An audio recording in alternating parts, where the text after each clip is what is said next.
Now let me show you a different solution to add an action to a button. Let's go back to the code. In the layout description, I will delete the onClick property.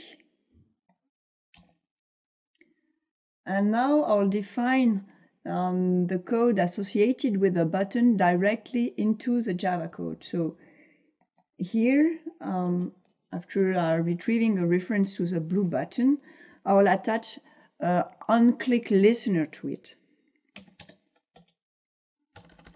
Button blue, set onClick listener. So that means I associate an object with the blue button, which will listen to the click event. And when this event occurs, this object will be called and a specific method will be called. So let's say that this is the main activity which will in fact listen for the event.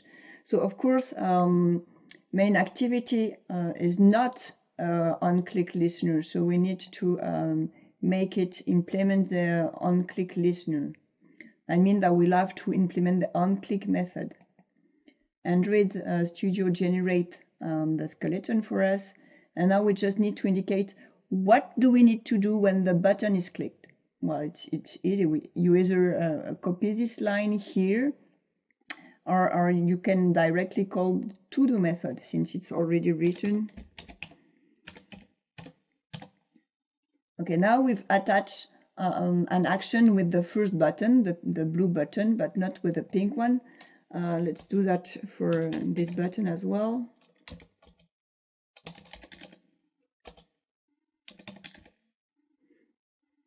Okay, and now let's try it.